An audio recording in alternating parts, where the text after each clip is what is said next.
আকাশ panning খবর পড়ছি প্রবাল বন্দ্যোপাধ্যায়। এখনকার বিশেষ বিশেষ খবর।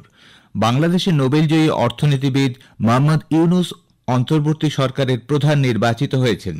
বাংলাদেশে সেনা শীর্ষস্তরে বড় ধরনের রদবদল করা হয়েছে। বাংলাদেশের পরিস্থিতি নিয়ে আজ সংসদের উভয় সভায়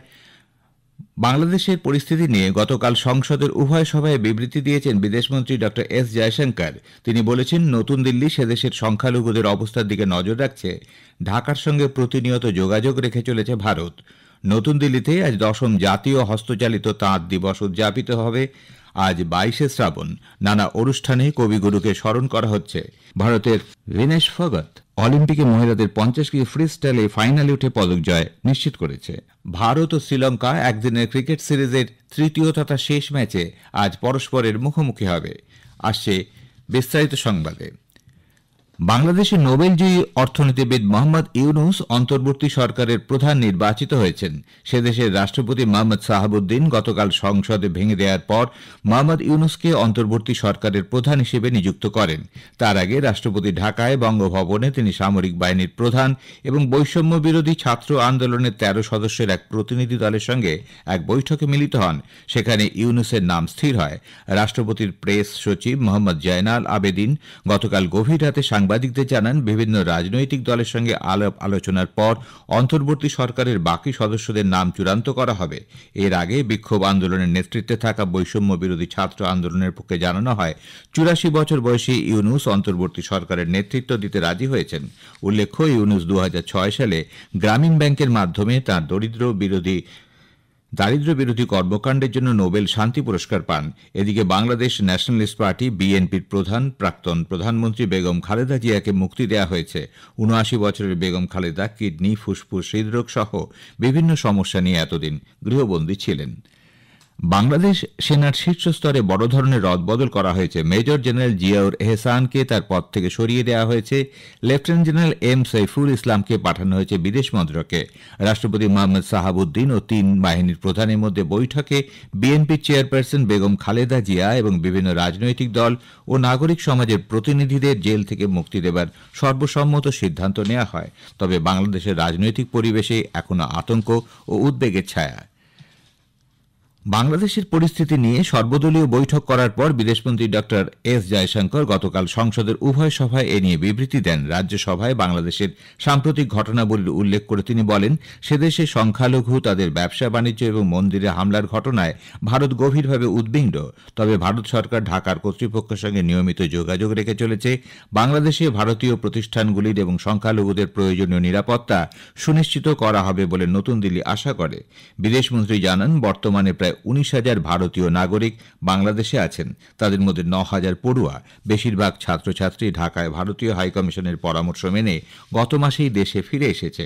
ড জয়শঙ্কর বলেন, গত সোমবার প্রধানমন্ত্রী পদে ইস্তফা দেওয়ার পর শেখ হাসিনা তাৎক্ষণিকভাবে ভারতে আসার অনুমতি চেয়ে অনুরোধ জানান এবং সন্ধ্যায় দিল্লি পৌঁছন। গুরুত্বপূর্ণ একটি প্রতিবেশী দেশের স্পর্শকাতর বিষয়ে সদস্যদের বোঝাপড়া ও সমর্থন চান বিদেশমন্ত্রী। এদিকে বৈষম্য বিরোধী ছাত্র আন্দোলনের নেতাদের বেঁধে দেওয়ার সময়সীমার মধ্যেই বাংলাদেশের জাতীয় সংসদ ভেঙে দেওয়া হয়েছে। গতকাল থেকে খুলেছে সরকারি ও আধা সরকারি সমস্ত দপ্তর এবং শিক্ষা প্রতিষ্ঠান। ব্রিটেনের বিভিন্ন অংশে অভিবাসন বিরোধী অতি দক্ষিণপন্থীদের দাঙ্গা হাঙ্গামা চলতে থাকায় প্রধানমন্ত্রী কিয়ার স্টারমার গতকাল ফের জরুরি বৈঠকে বসেন। মন্ত্রী এবং পুলিশ প্রধানরা বৈঠকে উপস্থিত থাকবেন বলে মনে করা হয়। হিংসার বিভিন্ন ঘটনায় এখনো পর্যন্ত গ্রেপ্তার করা হয়েছে 400 জনেরও বেশি। এর মধ্যে 100 জনের বিরুদ্ধে নির্দিষ্ট অভিযোগ আনা হয়েছে। গত সপ্তাহে সাউথ পোর্টে নাচের ক্লাসে আসা 3 শিশু ছুরিকাঘাতে নিহত এবং 8 জন আহত হওয়ার পর সোশ্যাল মিডিয়ায় ভুয়ো খবরের ভিত্তিতে অভিবাসন বিরোধী বিক্ষোভ ছড়িয়ে পড়ে। বিশেষভাবে আক্রান্ত হন মুসলিমরা। লন্ডনের ভারতীয় হাইকমিশন চলতি অস্থিরতার পরিপ্রেক্ষিতে নাগরিকদের ব্রিটেনে ভ্রমণের সময় সতর্কতা অবলম্বনের আহ্বান জানিয়ে একটি অ্যাডভাইজারি জারি করেছে। নির্দেশিকায় ভারত থেকে আসা পর্যটকদের স্থানীয় নিরাপত্তা সংস্থাগুলো জারি করা ঘোষণা এবং পরামর্শ অনুসরণ করতে এবং যেসব এলাকায় বিক্ষোভ চলছে সেসব এলাকা এড়িয়ে চলার আহ্বান জানানো হয়েছে। লন্ডনে ভারতীয় হাইকমিশন পরিস্থিতির দিকে নজর রাখছে বলেও জানানো হয়েছে। মার্কিন রাষ্ট্রপতি নির্বাচনে ডেমোক্র্যাট প্রার্থী উপরাষ্ট্রপতি কমলা হ্যারিস তার ভাইস প্রেসিডেন্ট হিসেবে মিনেসোটার গভর্নর টিম ওয়ালসকে মনোনীত করেছেন। নভেম্বরের নির্বাচনে কমলা হ্যারিস যদি রিপাবলিকান প্রার্থী প্রাক্তন রাষ্ট্রপতি ডোনাল্ড ট্রাম্পকে হারাতে পারেন তাহলে ওয়ালস হবেন উপরাষ্ট্রপতি। ফিলাডেলফিয়ায় গতরাত এক সমাবেশে আনুষ্ঠানিকভাবে ওয়ালসকে ভাইস প্রেসিডেন্ট পদে তার মনোনীত প্রার্থী হিসেবে পরিচয় করাবেন কমলা হ্যারিস।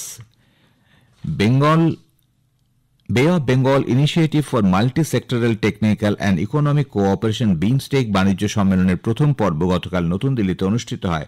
বিমস্টেকের মহাসচিব জানান, সব সদস্য রাষ্ট্র একযোগে কাজ করছে। ভবিষ্যতে এ ব্যাপারে আরও বৈঠক অনুষ্ঠিত হবে। তিনি আশা করেন প্রথম বিমস্টেক বাণিজ্য সম্মেলন আন্তঃআঞ্চলিক বাণিজ্যের উন্নতি ঘটাবে এবং এই অঞ্চলে আরও বিনিয়োগকে উৎসাহিত করবে। লোকসভায় অর্থ বিল 2024 নিয়ে আলোচনা শুরু হয়েছে। আলোচনায় অংশ নিয়ে কংগ্রেসের ডক্টর অমর সিং অভিযোগ করেন, কেন্দ্রীয় বাজেট কেবলমাত্র উচ্চ আয়ের লোকদের স্বস্তি দিয়েছে, মধ্য ও নিম্ন আয়ের মানুষদের প্রতি কোনো দৃষ্টি দেওয়া হয়নি। আলোচনায় অংশ নিয়ে বিজেপির নিশিকান্ত দুবে বলেন, কেন্দ্রীয় বাজেটে অ্যাঞ্জেল ট্যাক্স বিলোপের প্রস্তাব দেওয়া হয়েছে, যা দেশের যুবকদের স্টার্ট আপ এবং চাকরির সম্ভাবনাকে জোরদার করবে। তৃণমূল সাংসদ মহুয়া মৈত্র বলেন, কেন্দ্রীয় বাজেটে মধ্যবিত্ত ও গরিবদের জন্য কোনো সংস্থান নেই। ভারতের 31% মধ্যবিত্ত এবং ভারতের 60 থেকে 65% দরিদ্র। খবর শুনছেন আকাশবাণী থেকে। নতুন দিল্লিতে আজ 10ম জাতীয় হস্তচালিত তাঁত দিবস উদযাপিত হবে। তাঁত শিল্পে অসামান্য অবদানের জন্য তাঁতিদের সন্ত কবির পুরস্কার ও জাতীয় তাঁত পুরস্কার প্রদান করবেন উপরাষ্ট্রপতি জগদীপ ধনখড়। কেন্দ্রীয় বস্ত্রমন্ত্রী গিরিরাজ সিং, শিল্প প্রতিনিধি, রপ্তানিকারক, ডিজাইনার এবং দেশের 1000-এর বেশি তাঁতি এই অনুষ্ঠানে যোগ দেবেন। উদযাপনের অংশ হিসেবে দেশজুড়ে নানা অনুষ্ঠানের আয়োজন করা হবে। আজ 22শে শ্রাবণ। কবিগুরু রবীন্দ্রনাথ ঠাকুরের প্রয়াণ বার্ষিকীতে গানে, কবিতায়, নৃত্যের মধ্যে দিয়ে নানা অনুষ্ঠানে তাকে স্মরণ করা হচ্ছে। রাজ্য সরকার যথাযথ মর্যাদায় দিনটি পালন করবে। এই উপলক্ষে রাজ্য স্তরের মূল অনুষ্ঠানটি হবে কবিগুরুর বাসভবন জোড়াসাঁকো ঠাকুরবাড়িতে। সেখানে কবিগুরুর মূর্তিতে মালা দিয়ে শ্রদ্ধা জানাবেন রাজ্যের বিদ্যালয় শিক্ষামন্ত্রী ব্রাত্য বসু।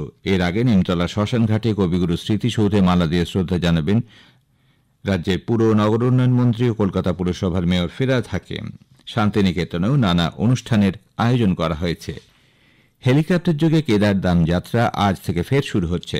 উত্তরাখণ্ডের মুখ্যমন্ত্রী পুষ্কর সিং ধামি গতকাল আকাশপথে বিপর্যয়ে কবলিত রুদ্রপ্রয়াগ জেলা পরিদর্শন করেন। সাংবাদিকদের তিনি জানান, ভারী বৃষ্টির কারণে 29টি স্থানে সড়ক ও পায়ে হাঁটার পথ ক্ষতিগ্রস্ত হয়েছিল।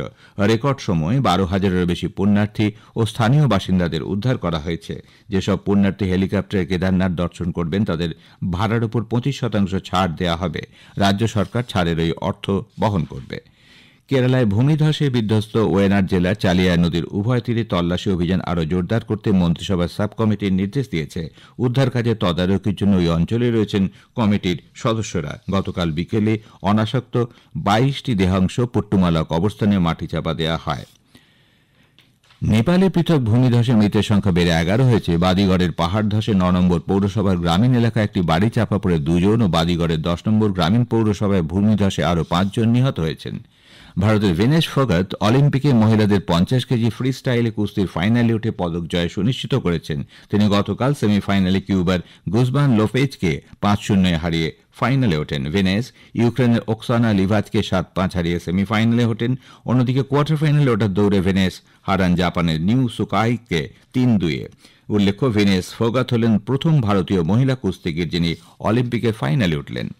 প্যারিস অলিম্পিক গেমসে ভারতীয় পুরুষ হকি দল সেমিফাইনালে গতরাতে বিশ্ব চ্যাম্পিয়ন জার্মানির কাছে 2-3 গোলে পরাজিত হয়েছে। আগামীকাল তারা ব্রোঞ্জ পদকের জন্য স্পেনের বিরুদ্ধে মাঠে নামবে। গতকালের ম্যাচে ভারত শুরু থেকেই জার্মানির উপর ক্রমাগত চাপ সৃষ্টি করে। খেলা 7 মিনিটে ভারতকে এগিয়ে দেন হার্দিক সিং। দ্বিতীয়ার্ধের 18 মিনিটে পেনাল্টি কর্নার থেকে সমতা ফেরান জার্মানির গঞ্জালো পিলেট। 27 মিনিটে জার্মানির হয়ে দ্বিতীয় গোল করেন ক্রিস্টোফার রুয়ের। ম্যাচের তৃতীয়ার্ধে 36 মিনিটে সমতা ফেরান ভারতের সুখজিৎ সিং। ফের চতুর্থ কোয়ার্টারে 54 মিনিটে জার্মানির পক্ষে জয়সূচক গোল করেন মার্কো। এদিকে অলিম্পিকে আজ ভারতীয় মহিলা টেবিল টেনিস দলের মনিকা বাত্রা, সৃজা অকুলা, অর্চনা কামাত সেমিফাইনালে ওঠার লক্ষ্যে জার্মানির মোকাবিলা করবেন। অন্যদিকে অ্যাথলেটিক্সে ম্যারাথনে ওয়াক রিলে মিক্সের সুরজ পানোয়ার ও প্রিয়াঙ্কা চৌধুরী মাঠে নামবেন। হার্ডলার জ্যোতি ইয়ারেজি, হাই জাম্পার সার্ভেশ অনিল কুশারে ও ট্রিপল জাম্পার আবদুল্লাহ নারায়ণ গোলিন ভেতিরা ও প্রবীণ চিত্রফেল প্রথম রাউন্ডে খেলতে নামবেন। পুরুষদের 3000 মিটার ট্রিপল চেজের ফাইনালে ভারতের অবিনাশ সাবলে পদক জয়ের লক্ষ্যে অভিযান শুরু করবেন। মহিলাদের 49 কেজি ভারোত্তোলনে টোকিও অলিম্পিকে ব্রোঞ্জ জয়ী মীরাভাই চানু পদক জয়ের লক্ষ্যে নামবেন। ভারত ও শ্রীলঙ্কা একদিনের ক্রিকেট সিরিজের তৃতীয় তথা শেষ ম্যাচে আজ পরস্পরের মুখোমুখি হবে। কলম্বোর আর প্রেমাদাসা স্টেডিয়ামে খেলা শুরু হবে ভারতীয় সময় দুপুর 2:30টায়। শেষ করার আগে বিশেষ বিশেষ খবরের কিছু অংশ আবার পড়ছি। বাংলাদেশের নোবেলজয়ী অর্থনীতিবিদ মোহাম্মদ ইউনূস অন্তর্বর্তী সরকারের প্রধান নির্বাচিত হয়েছেন। নতুন দিল্লিতে 10ম জাতীয় হস্তচালিত তাঁত দিবস উদযাপিত হবে। ভারতের ভিনেশ ফোগট অলিম্পিকে মহিলাদের 50 কেজি ফ্রি স্টাইলে ফাইনালে উঠে পদক জয় নিশ্চিত করেছে। খবর শেষ হলো।